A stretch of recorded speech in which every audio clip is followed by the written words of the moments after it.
Wassalatu wassalamu ala sayyidina Muhammadin wa ala alihi wa sahbihi ya nabiyul umi wal hikam. Raditu billahi rabba wa bi islami dina wa bi Muhammadin nabiyya wa rasula. Hadratal muhtaramin summa ila hadratil kiram min jami'i sayhina ayuha mukarramun sahiba fudola alazi yakhduruna fi hazal masjid jami amanan hafidakumullah wa ri'akum. Rabbi zidni ilman warzuqni fahman waj'alni minas sholihin. Amma ba'du. Ayohal ikhwan, kajian kita masih menyangkut dengan bab syukur ya. Sekarang subuh ini tema kita itu nikmat Allah apa yang paling utama untuk disyukuri. Nah, jadi dimulai dari pertanyaan ya.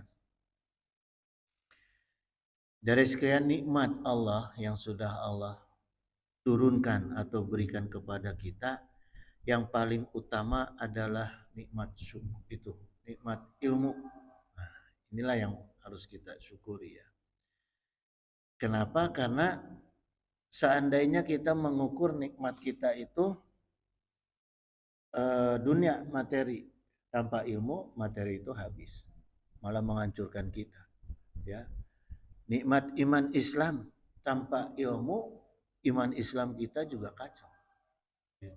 Ya. Umur panjang juga demikian. Kita panjang umur tanpa ilmu nggak ada isinya umur kita. Ya. Jadi ilmu itu jamaah alat yang paling utama untuk mencapai tujuan hidup dan tujuan matinya manusia. Wa qala Nabi SAW yang umum kita sudah pahami, tolabul ilmi faridatun ala kulli muslimin wal muslimat. Saking penting-pentingnya ilmu, maka wajib ditolab, dicari ya, didapati oleh kaum muslimin wal muslimat. Nah, Syekh Abdul Fattah ini saya baca dalam kitabnya Qimah Az-Zaman Indal Ulama. Jadi bahwa ilmu itu kata beliau min usuli ani'am ya, termasuk usul itu artinya pokok ya, pokok dari nikmat Allah itu nikmatul ilmi ya. Seutama-utamanya nikmat Allah itu adalah nikmat ilmu. Ya tawaqqafu 'alaiha raqiyul insaniyah gitu. Nah, kemudian ilmu ini akan menentukan tinggi atau rendahnya peradaban manusia. Ya, kata bahasa kita mah gitu. Jadi manusia itu diukur nanti. Yarfa'u illahi lazina amanu minkum walazina utul ilma darajat. Jadi diukur juga dari ilmunya. Apakah dia itu bisa menjadi peradaban yang tinggi atau menjadi orang yang tertinggal, tergantung ilmunya gitu. Wasa'adatuha adunwiyah wa ukhrawiyah gitu. Dan kebahagiaan dunia dan akhirat juga tergantung kepada ilmu gitu jemaah ya. Itulah pentingnya ilmu, maka kita wajib mensyukuri nikmat ilmu gitu. Nah, sekarang pertanyaannya jemaah, kemana ilmu itu sekarang? Jadi ketika saya nulis ini ya, kalau menulis atau menyusun bahan itu kan harus sambil mutolaah, harus sambil dipikir gitu. Nah, kebiasaan saya tuh ketika saya menulis, saya selalu bertanya sehingga kemudian dicari jawabannya sendiri gitu, ya. Sehingga saya paham apa yang saya tulis, apa yang saya sampaikan. Karena nggak asal menjiplak menulis, tapi saya tanya kembali gitu. Dan saya jawab, saya cari jawabannya gitu. Jadi sehingga materi-materi saya itu saya paham gitu ya. Dan insya Allah ketika saya paham bisa menularkan pemahaman gitu ya. Wa qala Nabi SAW, ini Rasulullah SAW pernah berkata kepada Abu Dzar Al-Ghifari, qulil haqqa walau kana muron. Ya. Jadi katakan yang benar walaupun itu pahit. Nah, ini Rasulullah sudah menyampaikan tuh zaman dulu, ya. Nah, sekarang gini jamaah, apa yang penting harus dikatakan kalaupun itu pahit? Apa yang dimaksud oleh Rasulullah katakan, ya, yang hak sekalipun itu pahit, yaitu informasi dan ilmu. Jadi informasi juga nggak boleh kita kita apa namanya kita kemas-kemas gitu ya. Nah, supaya orang asal yang penting asal orang senang nggak boleh juga, harus bicara apa adanya gitu ya. Nah, dua hal inilah yang bisa terdengar pahit, bisa terdengar manis gitu ya. Tergantung dari apa? Tergantung dari nafsu manusia yang menyampaikan dan nafsu manusia yang menerima ya. Jadi isi hadis kulil haqqo walau kana muron ya. Katakan yang benar walaupun itu pahit. Nah, menurut mutolaah saya ini sudah cocok dengan keadaan zaman sekarang. Ya. Kenapa? Karena kebenaran informasi dan ilmu itu sekarang rasanya pahit. Karena apa? Karena informasi yang benar atau ilmu yang benar itu dianggap tidak menghasilkan material. Ya, itulah yang makanya apa yang disampaikan oleh Rasulullah itu cocok untuk zaman sekarang. Ya, itu pandangan saya, nggak tahu pandangan orang lain ya. Nah, kenapa bisa terjadi seperti itu jemaah? Karena di zaman sekarang kebohongan itu sudah jadi kenikmatan. Ini yang masalah. Ya, orang berbohong itu udah nggak ada rasa dosa, enak, bahkan kebutuhan sekarang itu. Ya, dalam rumah tangga berbohong asa nikmat. Coba aja, laki suami bohongin istri asa nggak boga salah. Ya, benar nggak? Bapak ke anak ngebohongin anak kayak nggak punya salah. Pak minta duit atau nggak ada. Padahal mah ada kan koret. Ya, jadi asa biasa ngebohong itu. Ya, terus kebohongan dalam dagang asa nikmat gitu. Kebohongan dalam politik apalagi. Ya. Terus kemudian banyaklah dalam dunia olahraga, dalam dunia agama itu bohong tuh asa nikmat. Ya. Bahkan sekarang itu yang paling parah itu bohong dalam ibadah. Ya, bohong dalam ibadah, bohong dalam akidah. Nikmat, karena dianggap apa? Dengan kebohongannya itu menghasilkan fulus. Itu jemaah. Itu yang jadi masalah, ya. Makanya Rasulullah dulu-dulu aja udah mengingatkan.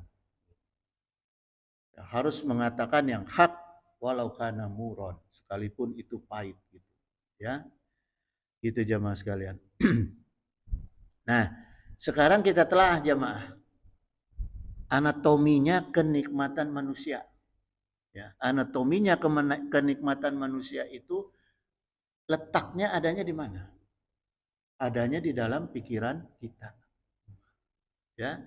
Umumnya penggunaan pikiran manusia itu dipengaruhi oleh apa ya, Ma? Arah kita berpikir, cara kita berpikir, ya. Itu biasanya dipengaruhi oleh apa? Biasanya oleh kebutuhan. Ya. Ini yang saya telaah.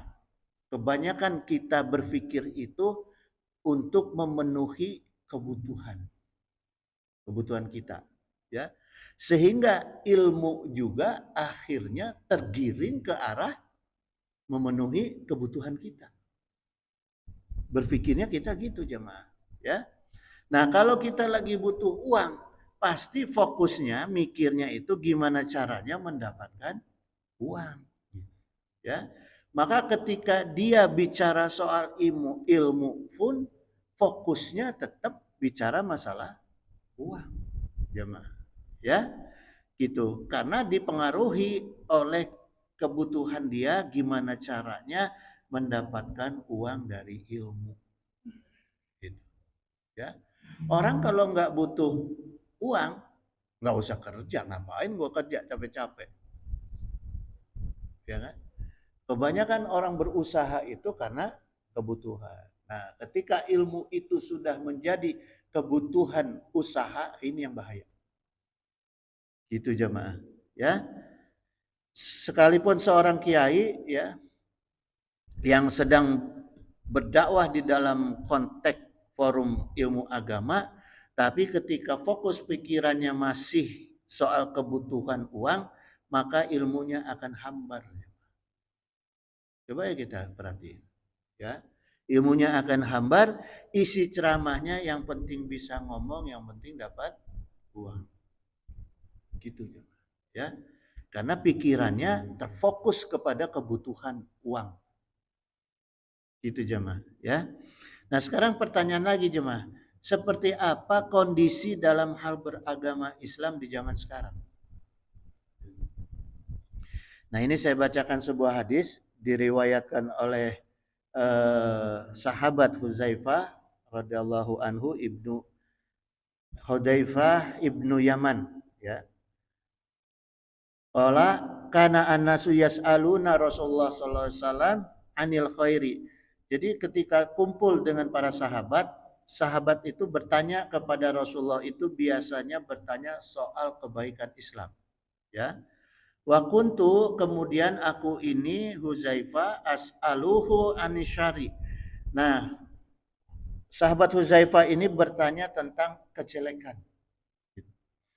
Mukhafatan ayudrikani gitu, karena aku khawatir kejelekan itu bisa menimpa kepada diriku. Fakultu kemudian aku bertanya kepada Rasulullah SAW, ya Rasulullah, inna kunna fi jahiliyati wasyarin. Wahai Rasulullah, kita itu dulu pernah hidup di zaman jahiliyah, gitu. Ya, zaman yang penuh dengan keburukan, gitu. Syarin itu keburukan, kejelekan. Faja'anallahu bihazal khairi. Kemudian Allah menggantikan dengan memberi kebaikan Islam. Ya, kemudian Allah setelah zaman keburukan, zaman jahiliyah, Allah menurunkan Islam menjadi apa namanya? Zaman itu menjadi kebaikan ya bagi manusia. Fahal ba'dal hazal khairi syarun. Apakah setelah kebaikan Islam ini kemudian akan muncul ya hazal khairi syarun, apakah akan muncul kejelekan kembali, ya, zaman kejelekan kembali? Qala dijawab Rasulullah, na'am, ya, gitu, ya. Jadi setelah zaman Islam itu bagus maju sampai sahabat 4, kemudian mulai Islam itu turun, saling bunuh, ya, gitu. Mulai dari Yazid Muawiyah itu penjahatnya Islam. Itu Islam itu sampai Sayyidina Husain dibunuh di Karbala.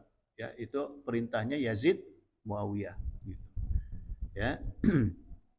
Nah, kata Rasulullah memang begitu, jamaah. Akhirnya muncul lagi zaman yang penuh dengan keburukan, gitu. Fakultu kemudian aku bertanya lagi, hal ba'da zalika syarun minal khairi. Apakah setelah zaman kejelekan itu akan muncul lagi zaman kebaikan, zaman Islam mulai muncul, ya, kebaikan Islam? Kata Rasulullah, na'am. Ya, qala na'am. Dijawab ke Rasulullah, iya, betul, gitu ya. Wa fihi kan, ya cek Rasulullah, ya kata Rasulullah, wa fihi duhnun. Jadi kebaikan setelah munculnya keburukan Islam itu Islamnya itu duhnun. Apa itu duhnun? Dakhona yadakhinu duhnun artinya berasap, asap. Dukhon, asap, ya. Makanya orang Arab bilang rokok itu dukhon karena mengeluarkan asap, gitu. Ya. Jadi artinya apa? Islam setelah itu, ya, sekarang ini Islam kelihatan lebih baik tapi samar-samar. Islamnya samar-samar, jemaah. Ya. Untuk kemudian aku bertanya lagi, Huzaifah, sahabat Huzaifah bertanya lagi pada Rasulullah, wa maduhnun ya Rasulullah. Ya. Samar-samarnya seperti apa wahai Rasulullah? Qala, dijawab Rasulullah, kaumun yastanuna bi ghairi sunati. Banyak kaum umat Islam yang mengaku muslim tapi perbuatannya tidak mengikuti sunnahnya Rasulullah. Nah, ini terjadi zaman sekarang, ya. Kita seolah-olah merasa oh Islam mayoritas di Indonesia. Tapi samar-samar Islamnya, ya. Ada banyak sekali campuran kotoran-kotoran di dalam Islam sekarang. Kotoran akidah, kotoran ibadah gitu, ya. Coba sekarang kita lihat nih dengan jelas. Di Jawa itu ada kiai, seorang ngakunya anak kiai Gus lah. Ngaji diiringin dengan musik DJ kayak di diskotik. Ngikuti sunnah nggak itu? Merusak sunnah. Ya, itulah Islam duhnun. Yang melakukan siapa? Kiai, bukan orang awam. Ya, terus ada solawat yang diiringi dengan musik sambil joget-joget. Itu jemaah perempuannya juga joget-joget sampai aurat kelihatan. Aurat tuh walaupun dia pakai baju tapi auratnya kelihatan. Gitu. Ya. Yang mimpin siapa? Kiai. Kiai jemaah. Ya. Gitu. Ada kemudian sebagian orang yang mengaku zuriah Nabi, zuriah Rasul, tapi ceramahnya justru menampilkan akhlak yang suul adab, ya, itu yang isinya marah-marah, gitu. Bahkan merusak akidah, nyembah-nyembah kuburan, ya. merusak syariat karena hajinya, umrohnya bukan ke Mekah tapi ke Tarim. Nah, ini kan merusak. Ya, secara syariat dirusak Islam. Kemudian banyak bermunculan kirdun. Kirdun itu kiai-kiai rasa dukun. Dukun yang menyamar jadi kiai, berpakaian ala kiai. Itu sekarang yang terjadi. Ya. Ini yang Rasulullah sampaikan, Islam sekarang itu duhnun, samar-samar. Jadi orang sulit membedakan mana Islam yang asli sebenar-benarnya sunnah Rasul dengan Islam yang sunnah dajjal. Kenapa? Karena yang melakukan adalah tokoh, baik itu kiai maupun itu habib. Habib-habib orang yang ngaku umat juriahnya Nabi. Gitu jemaah. Ya. Itu. Jadi itu yang jadi masalah sekarang jemaah, ya. Kalau saya nggak mau tidak mau masuk ke wilayah dia duriah atau bukan, tapi apa yang dia lakukan. Itu aja yang saya nilai, ya. Gitu. Nah, maka jemaah sekalian, sekarang itu kita sulit mencari orang-orang yang mensyukuri nikmat ilmu Allah. Ya. Karena sudah laku lampahnya, amalnya sudah tidak sesuai dengan ilmunya Allah dan ilmunya Rasulullah. Gitu jangan, ya. Kemudian mensyukuri ilmu artinya mengamalkan ilmu itu dengan benar, ya. Kemudian ittiba kepada Rasulullah, harus sungguh-sungguh mengikuti apa contoh Rasulullah dan ikhlas lillahi taala gitu. Nah, sekarang pertanyaannya gini jamaah. Kita lebih dalam lagi, ya. Sesungguhnya apa tujuan ilmu, ya, di saat manusia itu diciptakan, ya. Nah, sekarang saya mau tanya dulu nih jemaah, lebih dulu mana? Allah menciptakan ilmu atau Allah menciptakan manusia? Kira-kira menurut jemaah lebih dulu mana? Hah? Lebih dulu ilmu, karena ilmu tidak Allah ciptakan. Allah tidak pernah menciptakan ilmu. Yang membuat ilmu manusia. Allah hanya menciptakan manusia. Ilmu itu adalah sifat al-ma'aninya Allah. Maka ada dalam sifat 20 dikatakan ilmu ada di dalam Asmaul Husna Al-Alim. Jadi ilmu itu melekat di dalam zat Allah. Itu jemaah. Ya. Ilmu itu melekat di dalam zat Allah. Makanya Al-Qur'an itu kalamullah, bukan makhluk.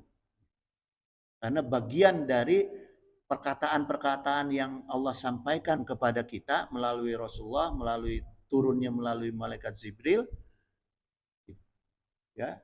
Jadi ilmu itu bukan diciptakan kok. Bagian dari zat Allah karena Allah Al-Alim. Ya. Maka gini jamaah. Semua ilmu yang melekat dengan zat Allah, khususnya ilmu Allah atau ilmu agama Islam, ya, baiknya tolabul ilmu atau mengamalkannya harus ikhlas. Karena ilmu itu punya Allah. Bagian dari zat Allah. Gitu, ya. Khususnya ilmu agama ya. Kalau ilmu matematika, fisika ya terserah lah. Itu buatan orang mungkin, ya. Tapi otaknya juga yang buat Allah. Ya. Kemudian Syekh Muhammad bin Abdul Wahab dalam kitab Salasa al-Usul, prinsip ajaran Islam yaitu mentauhidkan Allah, ya, dan mengikuti ajaran Nabi Ibrahim yang hanifiyah. Hanifah hunafa, ya, artinya lurus ikhlas. Qala i'lam, ketahuilah, arsadaqallahu, semoga Allah Subhanahu wa taala membimbing kamu, li taatihi anal hanifiyata, gitu ya. Semoga Allah membimbing kita untuk mentaatinya Allah secara lurus dan ikhlas. Jadi taat kepada Allah syaratnya harus lurus dan ikhlas, ya. Milata Ibrahim, bahwa sungguh agamanya Ibrahim itu hanif, ya. Ang ta'budallahu wahdahu mukhlishon lahuddin, gitu. Yaitu agama yang mengajarkan kita menyembah Allah, hanya menyembah Allah dan memurnikan ketaatan kita kepada Allah secara ikhlas. Mukhlishon. Ikhlasnya itu jamak, dalam segala hal harus ikhlas, gitu, ya. Wa bizalima amarallahu jami an-nasi wa khalaqahum laha, gitu. Dan itulah, ya, wa bizalima, dan itulah yang amarallahu, gitu, yang diperintahkan ku Allah jami'an nasi wa khalaqahum laha, gitu, kepada seluruh manusia dalam Allah ketika menciptakan manusia, gitu, ya. Kama qala, seperti Allah taala berfirman, wa ma khalaqtul jinna wal insa illa liya'budun, ya. Ya, jadi makna kata ya'budun yaitu menyembah aku, ya. Kemudian yuwahiduna artinya mentauhidkan, mengesahkan Allah, gitu, ya. Jadi gini jemaah, garis arah yang sama, ya, menunjukkan bahwa ajaran Rasulullah itu sama dengan ajarannya Kanjeng Nabi Ibrahim. Jadi Rasulullah sebagai penerus dari Kanjeng Nabi Ibrahim, gitu, ya. Kemudian gini jemaah, wa ma khalaqtul jinna, ya,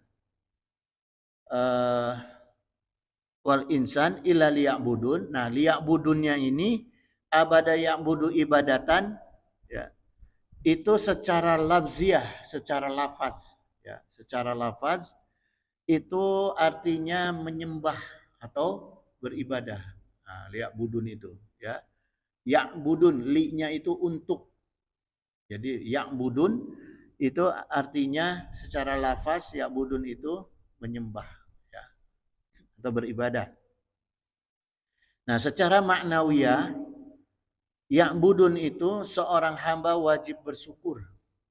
Wajib bersyukur dengan cara apa? Beribadah dan menyembah kepada Allah. Itu caranya dengan mengajarkan syariat-syariat Islam yang ikhlas dan ittiba kepada Rasulullah SAW. Jadi sekalipun kita pakai tasbih alhamdulillah alhamdulillah 10.000 kali, 1.000.000 kali, hari tara ibadah tak nggak pernah sholat, nggak pernah puasa wajib, nggak disebut bersyukur. Ya. Jadi syukur itu harus dibarengi dengan ibadah. Ya. Nah sekarang gini jemaah, kita perlu memahami ya tauhid, ilmu tauhid dari tujuan Allah ketika menciptakan manusia. Tadi kaitannya dengan ayat tadi ya, dalam Az-Zariyat tadi. Wa ma khalaqtul jinna wal insa illa liya'budun. Nah, kenapa kita perlu paham Allah tujuannya menciptakan manusia ya? Pertama supaya kita bisa mensyukuri dan bisa memahami kenapa Allah menciptakan makhluk-makhluk lain selain manusia di bumi. Ya, itu jemaah. Allah menciptakan tumbuhan, Allah menciptakan hewan, menciptakan angin, air, api. Tujuannya untuk apa? Untuk mendukung kita beribadah. Itu jemaah. Ya. Jadi kita harus mensyukuri itu nikmat Allah. Maka Rasulullah itu mengajarkan ke kita ketika kita menyembelih hewan-hewan yang halal, baik itu sapi, onta sampai ayam, itu ada aturannya. Kenapa? Karena ini sebagai kita wujud kita mensyukuri nikmat Allah gitu. Ya. Yang kedua, supaya kita sebagai manusia mampu beribadah dengan ikhlas dan ittiba kepada Rasulullah. Karena tadi kita paham bahwa tujuan Allah menciptakan kita sebagai manusia itu untuk beribadah kepada Allah. Ya. Nah, cara ibadahnya yang benar gimana? Dua, ikhlas dan ittiba. Udah itu aja. Ya, ittiba kepada Rasulullah SAW. Kemudian yang berikut ya, supaya kita sebagai manusia ketika kita memahami tujuan Allah menciptakan kita ya, kita itu bisa mencapai semua janji-janji Allah. Apa janji Allah? Kenikmatan surga dan kenikmatan dunia. Kenikmatan dunia bekalnya ibadah. Kalau di surga, di akhirat udah nggak ada lagi ibadah. Gitu. Ya, gitu. Jadi itulah jemaah kenapa kita perlu paham betul mengenai kalimat-kalimat yang ada di Quran maupun di hadis ya. Nah, sekarang gimana cara sesungguhnya kita mensyukuri ilmu pemberian Allah ya. Nah, sekarang gini jemaah. Setelah saya nih ya, kita tempatkan dulu pondasi pemikiran kita. Ya, jadi kita harus apa ya, menyusun dulu konstruksi cara kita berpikir yang berkaitan dengan ilmu, karena ilmu itu tidak lepas dari cara kita berpikir ya. Cara kita berpikir itu kan untuk kita hidup itu cuma ada dua tujuan ya. Cara berpikir kita nih, kita hidup itu cuma ada dua tujuan. Satu, tujuan bahagia dunia, kedua tujuan bahagia akhirat. Hanya itu, nggak ada lagi. Ya, itu tujuannya, finalnya itu. Ya. Nah sekarang kedua-duanya itu membutuhkan kasab, alatnya kasab untuk memenuhi kebahagiaan dunia dan akhirat gitu. Ya, kasab ini kalau kata kita mah usaha lah gitu. Ya. Nah, sekarang gimana caranya supaya bisa bahagia di dunia sekaligus bahagia di akhirat? Ya. Kalau Islam harus berpikir gitu. Jemaah. Ya. Kalau non-Islam kan nggak perlu berpikir gitu. Yang penting bahagia dunia, mati mah rest in peace. Ya, kalau Islam nggak bisa. Islam dengan ilmunya itu harus memikirkan bagaimana cara bahagia dunia dan bahagia akhirat. Ya. Nah, ternyata jemaah, baik itu yang tadi di awal saya sampaikan tergantung dengan ilmu, ya, maka baik itu ilmu akhirat maupun ilmu dunia itu harus dipisahkan. Ya. Pertama begitu dulu basicnya nih. Kita pisahkan dulu teori ilmu dunia dengan teori ilmu agama. Ya. Karena mereka itu punya koridornya masing-masing. Ilmu agama maupun ilmu dunia punya koridornya masing-masing. Ya, punya tuntunannya masing-masing. Pendekatannya pun berbeda. Kita ambil contohnya. Teori kasab dunia atau ekonomi dunia, prinsipnya itu sejak dulu kita udah tahu tuh, SMA udah diajarin, ya. Mengeluarkan modal sekecil-kecilnya mendapatkan hasil sebesar-besarnya. Itu teori pokok ekonomi dunia, gitu. Nah, sekarang teori kasab ekonomi akhirat yang Allah ajarkan nih, untuk mendapatkan keuntungan akhirat, yahmaqullahu riba. Ya. Allah menghilangkan riba wa yurbis sodakota. Ya. Kemudian Allah menyuburkan sedekah. Ini ada di Al-Baqarah ayat 276. Ya. Dalam kitab tafsir Ibnu Katsir dijelaskan bahwa makna kalimat wa yurbis sodakoti itu, ya, menyuburkan sedekah. Kata yurbinya itu berasal dari kalimat robas sayat. Ya. Kata yurbi berasal dari kata subur, yurbi itu subur, berasal dari kata robas sayat, menyuburkan sesuatu. Gitu. Ya. Jadi sedekah itu jemaah akan menyuburkan apa yang kita miliki. Itu prinsip. Kalau ekonomi tadi sekecil-kecilnya hasil sebesar-besarnya. Tapi kalau teori ilmu agama, sedekah akan menyuburkan. Jadi nggak ada hitung-hitungan kita dalam bersedekah. Kalau teori ekonomi kan harus dihitung, keluar sekian dapatnya apa. Ya. Nah, itu bedanya jemaah. Kemudian jemaah, dari kitab tasrif. Dari kitab tasrif, makna sedekah itu arba yurbi irbaan. Wa murban fahuwa murbin wa zaka murban arbi laturbi murban gitu, ya, atau artinya memperbanyak. Jadi maknanya jamaah, sedekah kita itu akan memperbanyak. Sedekah kita itu akan memperbanyak apa yang kita miliki. Gitu. Kalau tadi menumbuhkan, kalau sekarang memperbanyak, ya. Nah, kemudian sedekah itu juga dalam kitab lughah robaba roba yurobi gitu. Artinya memelihara. Ya. Jadi dengan sedekah akan memelihara apa yang kita miliki sekarang. Itu jemaah. Ya. Jadi insya Allah kalau orang yang jarang sekali sedekah, minta rizki, dikasih rizki ke Allah, tapi ada bencana habis rizkinya hilang. Nauzubillah. Gitu. Ya. Nah, ini konsep ekonomi kita, ya. Ekonomi dalam akhirat. Gitu. Ya.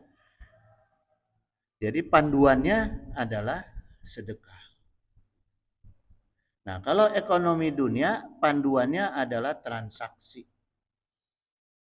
Transaksi atau jual beli, ya. Gitu jemaah. Jadi jemaah, kasab kehidupan di dunia intinya harus dituntun oleh ilmu ekonomi akhirat. Harus dituntun. Sedekah juga jangan sewaktu-waktu, jangan sakapen-kapen gitu. Jadi harus kalau bisa kita itu udah jadi kebiasaan gitu loh jemaah. Ya. Udah jadi kenikmatan kita bersedekah. maka dapat yang tadi, menumbuhkan, menambah, memelihara, karena sudah jadi habit, gitu. Ya, gitu jamaah.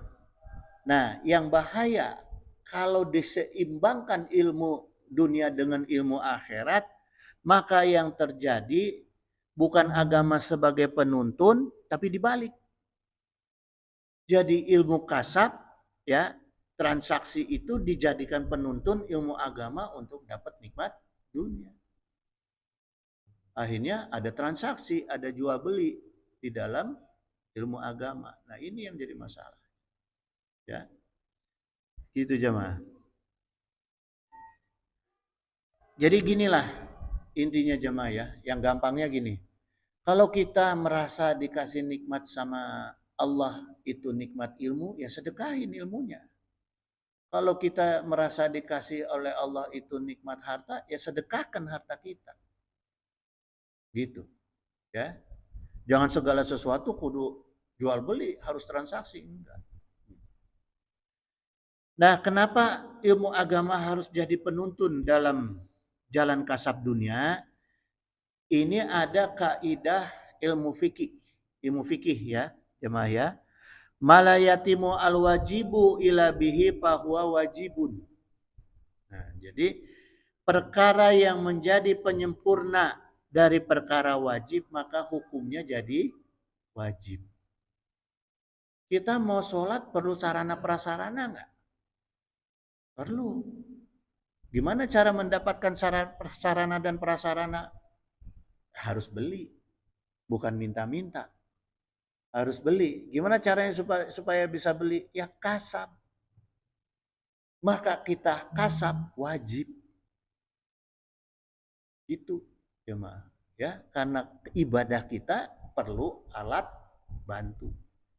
Untuk mendapatkan alat bantu perlu kasab. Maka hukumnya kasab wajib. Ya. Itu jemaah. Lebih mulia orang yang dagang minyak wangi daripada yang ngaku-ngaku Habib tapi minta duit kemana-mana.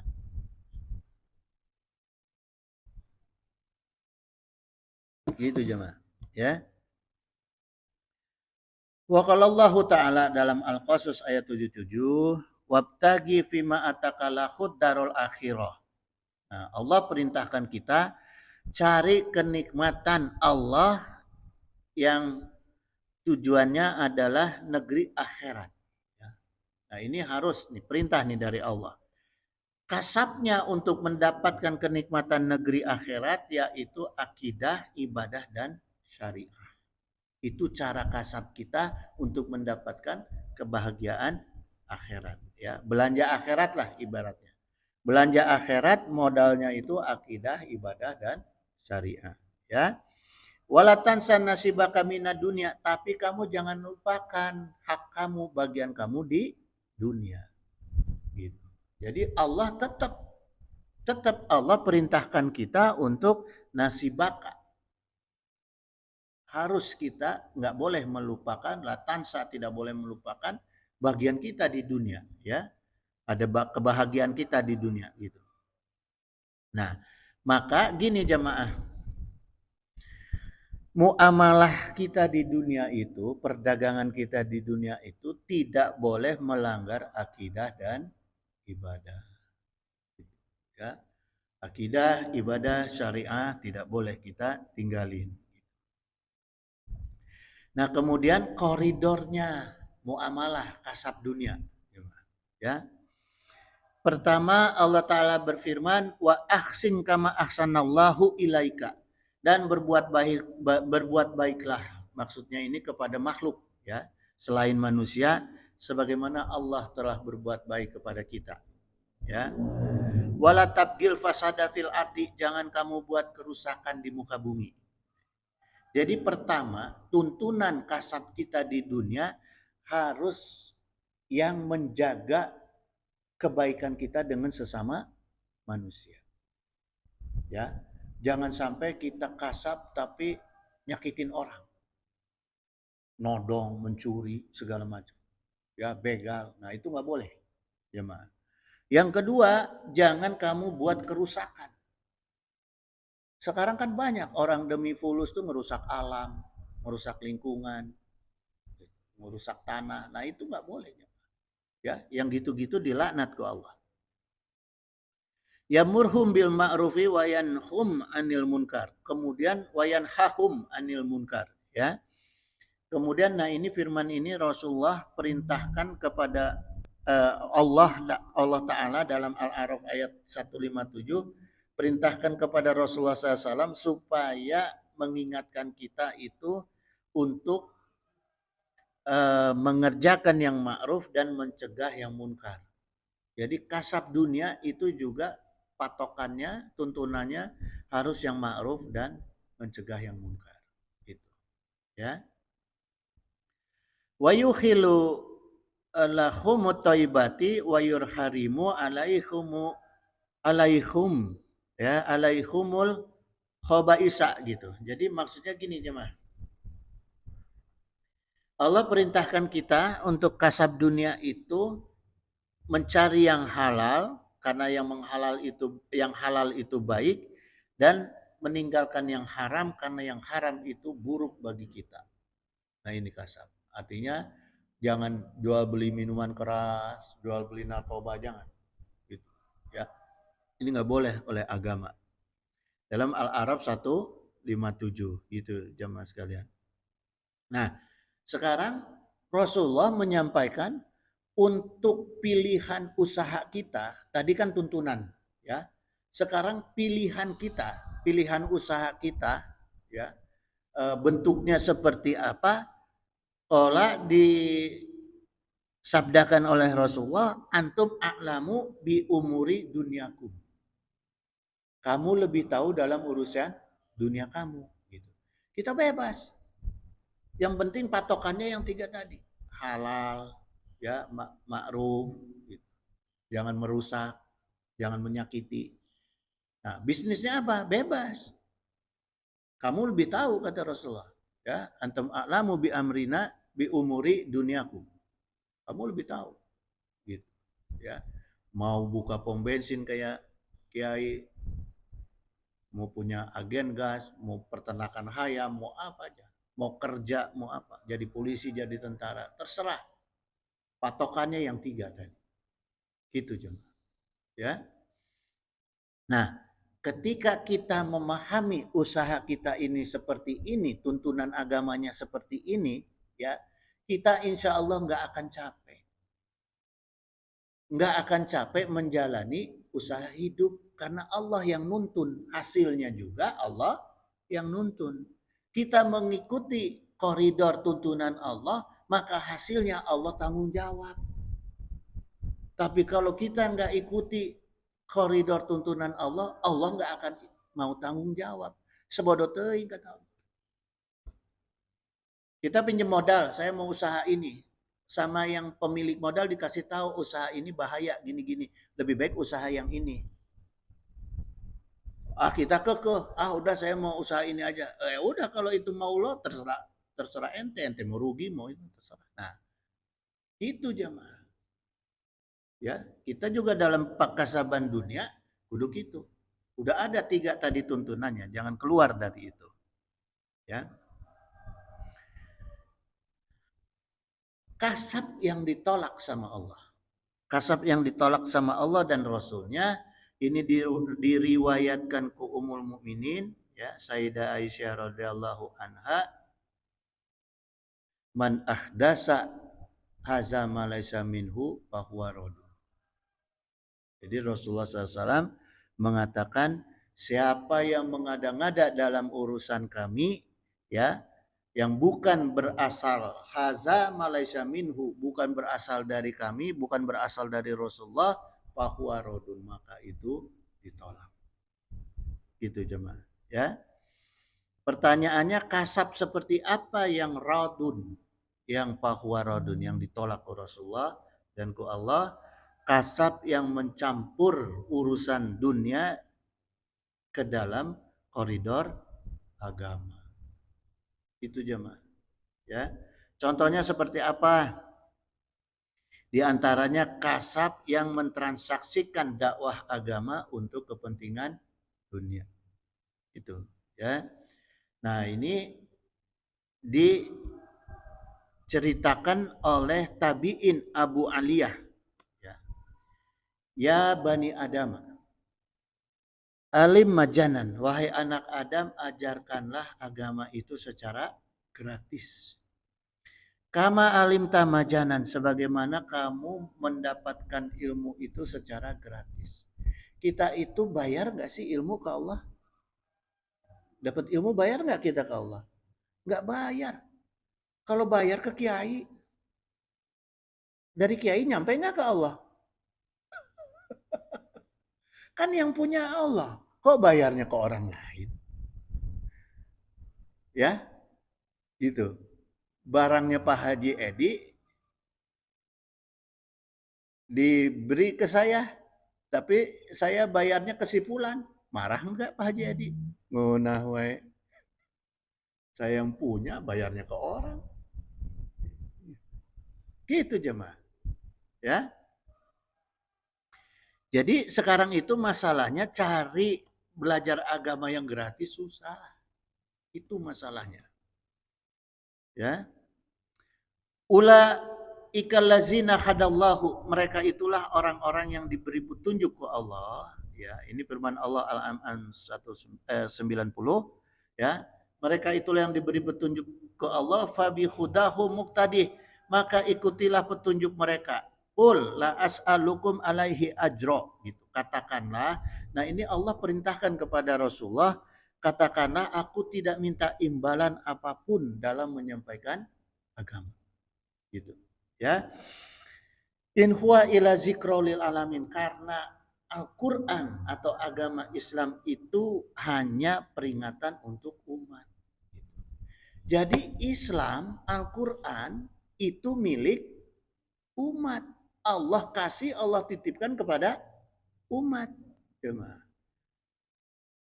Kok yang narik duitnya kiai? Yang narik duitnya ustaz, Habib? Umat juga harusnya protes. Ini kan Allah kasih untuk kita. Kok saya harus bayar? Gitu jemaah. Ya, masa kita beli barang kita sendiri? Rugi dong. Ya, gitu jemaah. Nanti saya lanjutkan lagi ya karena udah jam 6.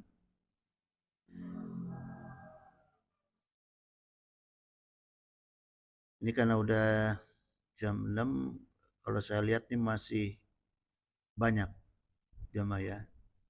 Nah, kajiannya makin dalam. Tapi gini jemaah sekalian, saya mohon doanya, insya Allah Jumat besok tanggal 15 saya mau berangkat umroh 15 hari. Jadi mohon doanya dan mohon maaf, berarti berapa rebok tuh nggak ketemu ya? Hah? Bisa 2, bisa 3 ya gitu. Jadi mohon maaf ini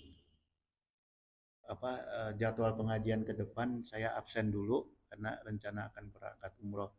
Mohon doanya jemaah supaya bisa umrohnya itu bisa ibadah gitu ya, bukan jalan-jalan, bukan pelesir tapi ibadah ya. Rencana saya mau lewat Mesir, mau lihat Firaun, hayang nampilin kalau bisa maka Firaun. Terus mau zarah ke Imam Syafi'i gitu ya. Itu jemaah sekalian, dan doakan supaya saya bisa mendoakan jemaah Almanan di Multazam gitu ya, supaya Allah kasih ingat ke hati saya, ke pikiran saya untuk mendoakan jemaah Almanan gitu ya. Kadang kan kita suka lupa. Itu jemaah sekalian, innahu sami'un qaribun mujibud da'wat wa yaqdi hajat, subhanaka Allahumma wa bihamdika asyhadu an la ilaha illa anta astaghfiruka wa atubu ilaik. Wallahu muwaffiq ila aqwamit thoriq. Wassalamualaikum warahmatullahi wabarakatuh.